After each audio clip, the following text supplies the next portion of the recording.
naomba tuende polepole. Anaongea na kiti sasa hivi, msimchanganye Mheshimiwa Singlada. Maneno kwamba wawekezaji wananyanyasa wananchi, manake huna muda wa kuleta huo ushahidi hapa. Kwa hiyo ni bora ukayaondoa kwa wakati mwafaka, ukaleta hoja yako kuhusiana na jambo hilo. Mheshimiwa Mwenyekiti, mimi dhambi nilizonazo zinatosha. Siwezi nikabadilisha lugha kwa sababu naamini kweli wananyanyasa. Sasa niseme uongo? Ndio lugha sahihi. Wanawafukuza, hawawalipi mishahara, watu wanaandamana kila siku. Hilo tutumie lugha gani, kwamba wanawapenda au? Kunyanyasa nayo imekuwa ni debate. Kwa mujibu wa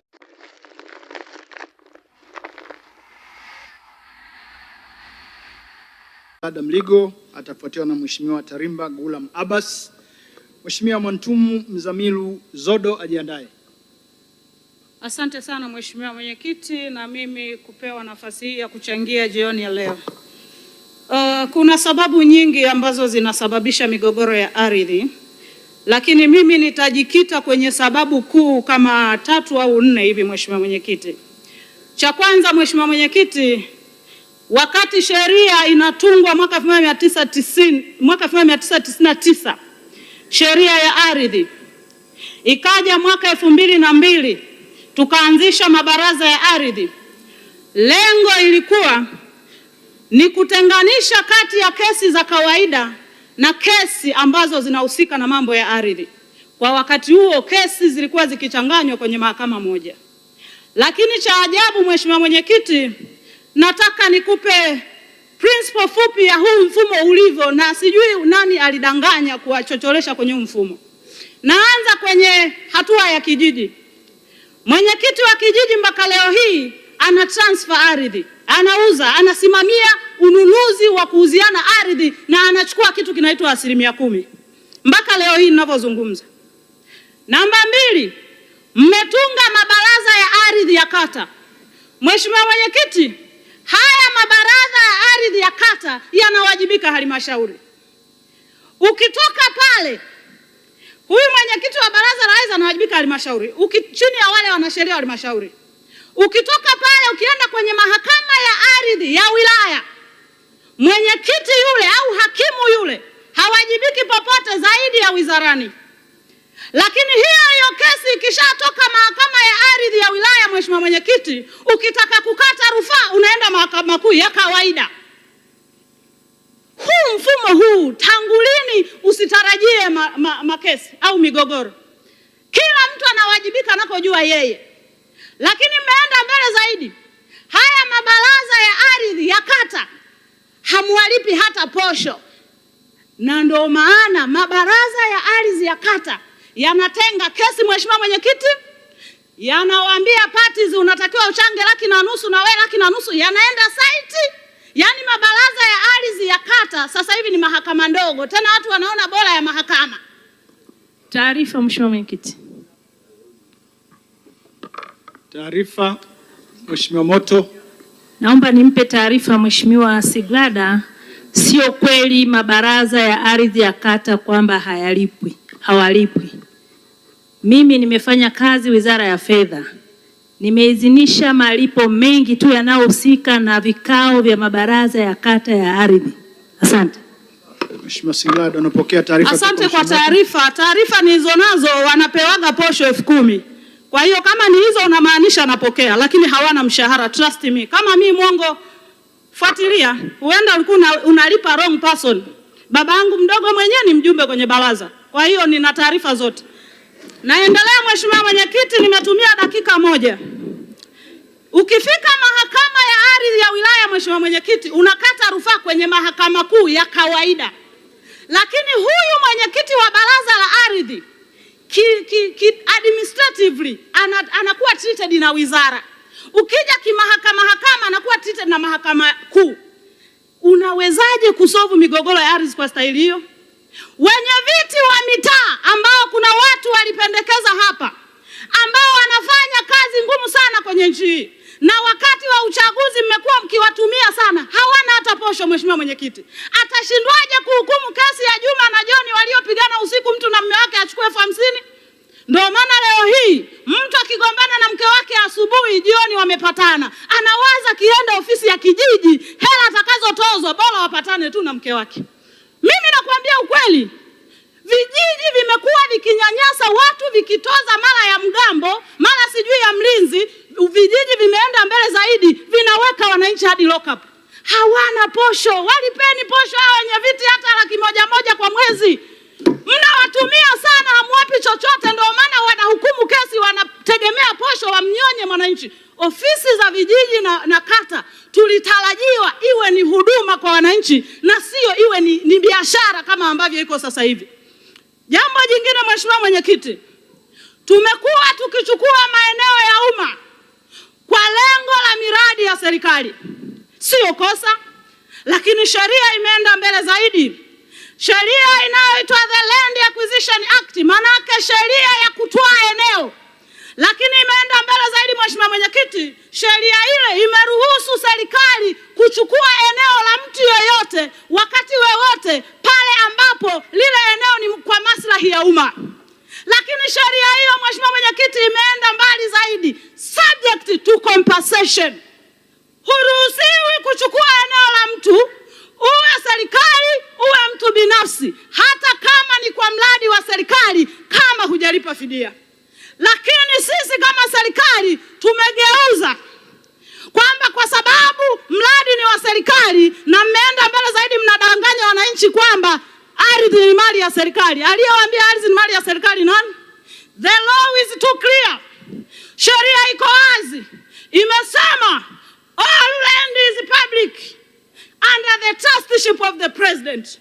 Maana yake ni nini kwa tuliokimbia shule? Ardhi yote ni mali ya umma, rais ni mdhamini tu. Tusidanganye wakulima wa viazi vijijini, tunachukua maeneo yao, mnaisha kusema ni mradi wa serikali, ni mradi wa serikali. Tulipe fidia pale tunapopitisha miradi ya serikali. Na kumekuwa na changamoto, bahati mbaya siku hizi, leo unakutana na waziri huyu, kesha ameshatenguliwa, anakuja mwingine. Tumekuwa na matamko ya kisiasa. Tukifika kwenye vijiji, kwenye mikutano ya siasa, tunaahidi kuwalipa watu fidia. Kesho na kesho kutwa, yule waziri aliyeahidi ameshatenguliwa, anakuja mwingine, hana taarifa yoyote. Solution, hakuna mwenye hati miliki na uwaziri wake kwa sasa hivi. Naweza nikasema tofauti na miaka ya nyuma, unakaa miaka 5. Kwa hiyo ukirudi tunakuhoji, bwana uliahidigi. Sasa hivi anaahidi mwingine, atakayerudi ni mwingine. Ndio maana migogoro haiishi. Tatizo linaanza upya kwa sababu huyu aliyekuja hajui. Jambo jingine, Mheshimiwa Mwenyekiti, mfumo wa maafisa ardhi kwenye nchi hii. Kuna mbunge mmoja amezungumza hapa asubuhi. Mheshimiwa Mwenyekiti, maafisa ardhi wa halmashauri zetu wanawajibika wizarani, lakini yuko ofisi ya mkurugenzi. Anawajibika wizarani, yuko ofisi ya mkurugenzi. Na mambo haya mlibadilisha mwaka 2020. Lengo lilikuwa ni nini? Huwezi kutatua migogoro afisa ardhi wa halmashauri ya mji hawajibiki kwa mkurugenzi, anawajibika wizarani. Haiwezekani, Mheshimiwa Mwenyekiti. Hawa watu lazima tujue wanawajibika TAMISEMI au wizara ya ardhi iwe na mandatory yake, au wawe na mamlaka yao kama ilivyo TANESCO, kama ilivyo EWURA na mamlaka nyingine. Na ndio maana kuna contradiction hata kwenu wenyewe kwa wenyewe kwa sababu ya hii mfumo mlioitengeneza. Lakini jambo jingine amelizungumzia mtu mmoja, mheshimiwa mmoja hapa, mambo ya uwekezaji haya. Hivi aliyetudanganya kwamba mwekezaji ni mtu special wa kuhurumiwa ni nani? Kwa sababu nchi hii wananchi wakilalamika, kuna mwekezaji, kuna mwekezaji. Hakuna mwekezaji, naweza nikatumia neno mgumu, hakuna mwekezaji mjinga kwenye dunia hii. Mwekezaji yeyote akija, ameshapiga hesabu zake, ameziweka mfukoni. Ila sisi sasa tunaona amekuja kutuokoa katika watu wanaonyanyasa wananchi kwenye nchi hii. Wananchi wa maeneo husika ni wawekezaji mnaotuletea. Na anakuja na full document. Wananchi wanahitaji kushirikishwa. Ukimshirikisha, hana shida. Anakuja mwekezaji, awe wa madini, awe sijui wa nini, anakuja ana full document. Kijiji hakina taarifa. ila wanasema kuna mwekezaji amekuja, wakati sheria ya uwekezaji inataka wenyeji washirikishwe namba moja, lakini namba mbili, Mheshimiwa Mwenyekiti, inataka wenyeji kama kuna ajira kwenye huo uwekezaji ndio wao wa kwanza kuajiriwa. Mwenyekiti, nasikitika kutaarifu kwamba Njombe ni miongoni mwa maeneo ambayo wawekezaji wanawanyanyasa wananchi, na ninashukuru Mungu kuna siku uliadresi kwa data vizuri sana hapa. Tuna mwekezaji anaitwa DL. Wamekuwa wakiandamana wananchi kila siku. Mheshimiwa alishaelezea vizuri sana kwa sababu yupo kwenye jimbo lake Njombe mjini. Amekuwa akinyanyasa wawekezaji wafanyakazi sana. Lakini Mheshimiwa Samia mwaka jana alipokuja alimpa ahueni kwamba uchukue hela CRDB, sisi serikali tunakudhamini. Amechukua zile pesa amepeleka kwenye makampuni yake mengine ya Kenya na Uganda. Mheshimiwa Siglada, unaongelea Njombe, lakini ngoja kwanza kuna taarifa pale. Nimeona Mheshimiwa Naibu Waziri amesimama. Mheshimiwa Mwenyekiti, nimesimama kwa kanuni ya 78 kanuni ndogo ya kwanza ambayo inaongelea kuhusu utaratibu.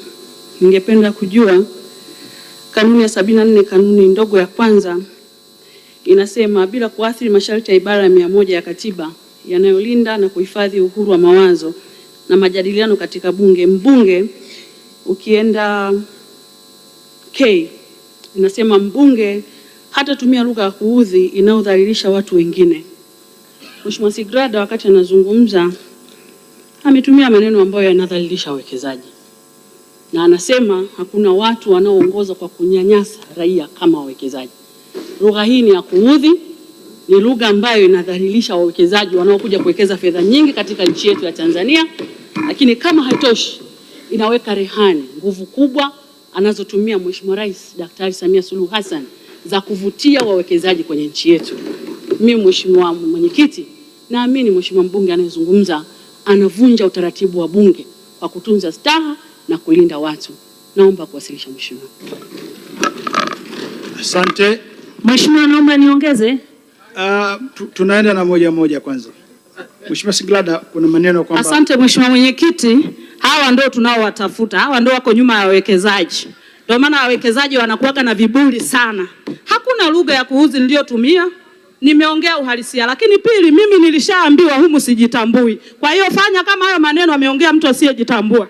Naendelea Mheshimiwa Mwenyekiti. Mheshimiwa, taarifa. Mheshimiwa Siglada, polepole. Maneno kwamba wananyanyasa wananchi. Manake kimsingi unatakiwa uje na ushahidi hapa. Sasa kwa vile huwezi kutoa ushahidi, ni bora ukayatoa. Ushahidi ninao, na ni Njombe ambako DL wamefukuza wafanyakazi wote walioandamana mwezi uliopita kudai mishahara yao, na barua ninazo. Kwa hiyo simple tu. Mheshimiwa Siglada. Ndio. Natakiwa kuleta ushahidi huyo. Naomba tuende polepole.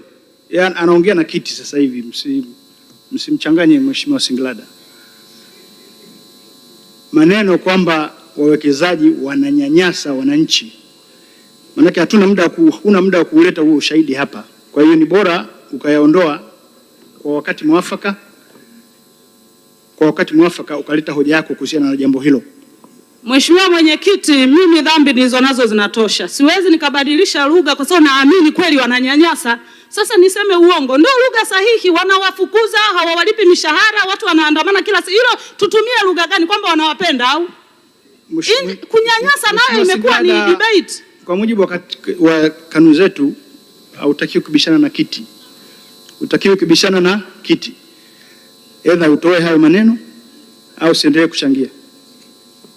Mheshimiwa Mwenyekiti, wewe ni babangu, mlezi wangu, kwa heshima yako na yaondoa. Tunaendelea. Mheshimiwa Siglada, bahati mbaya muda wako na wenyewe umeisha. Malizia kwa sekunde moja. Malizia. Na washauri wizara, hebu wachunguze huu mfumo wa mabaraza ya ardhi ya kata, mfumo wa ofisi za vijiji na mfumo wa baraza la ardhi wilaya. Mfano Njombe tuna mahakama moja mkoa mzima. Hakimu huyu azunguke nchi nzima. Kama imewashinda hiyo formula, rudisheni kwenye mahakama za kawaida. Kesi za ardhi zianzie mahakama ya mwanzo. Asante Mheshimiwa Mwenyekiti. Asante sana kwa mchango wako Mheshimiwa Siglada, mbunge wa viti maalum Njombe. Naimwita Mheshimiwa Tarimba